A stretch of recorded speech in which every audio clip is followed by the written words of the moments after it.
हुजूर अलैहिस्सलाम ने मजमा सहाबा पे नजर डाली, फरमाया कि बताओ भाई वो कौन सा दरख्त है जिसकी मिसाल मोमिन की तरह है। वो ऐसा दरख्त है जिसके पत्ते ही नहीं झड़ते। हजरत अब्दुल्ला इब्न उमर रदी अल्लाह तआला अन्हु फरमाते मुझे जवाब आता था कि वो खजूर का दरख्त है। कहता पीछे हटें आप, मैं बताता हूँ आपको इसका जवाब। हजरत अब्दुल्ला इब्न उमर कहते मुझे पता था कि वो खजूर का दरख्त है, लेकिन मेरे वालिद बैठे थे, अबू बकर सिद्दीक बैठे थे, मौला अली बैठे थे, सहाबा बैठे थे। आप फरमाते हर एक मुझसे बड़ा था, तो मुझे मेरे अदब ने इजाजत नहीं दी कि मैं जवाब दूं। अल्लाह करे मेरी इस बात आपकी समझ में आए। सवाल का जवाब मुझे आता था, लेकिन अदब का तकाजा था कि मैं बड़ों की मौजूदगी में जवाब न दूं। हुजूर ने दोबारा पूछा, सहाबा खामोश रहे, तो फरमाया मैं बताऊं? या रसूलल्लाह बताइए। तो महबूब फरमाने लगे वो खजूर का दरख्त है।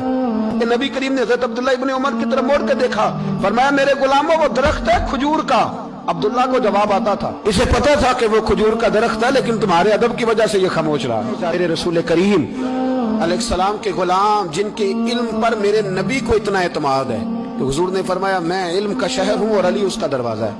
और जनाब उमर फारूक जैसे लोग कहा करते थे कि अगर अली हमारे दरमियान मौजूद ना होते तो हम तो हलाक हो जाते। इनके मशवरे, इनकी बातें हमें महफूज रखती हैं। हजरत अली फरमाते मैंने नबी पाक से एक सवाल पूछना था। ऐसा तो नहीं ना कि उन्हें बातें नहीं आती थी, उनके तो इल्म का ये हाल है कि हुजूर ने फरमाया मैं अगर शहर हूं तो अली उसका दरवाजा है। तो फरमाते हैं कि मैंने नबी पाक से सवाल पूछना था। सवाल 14 दिन मैंने इंतजार किया।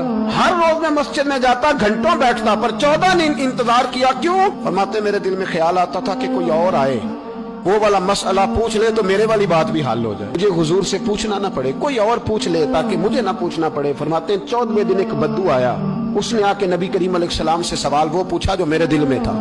फरमाते हैं नबी करीम जवाब उसे दे रहे थे और मेरी तरफ देख देख के मुस्कुरा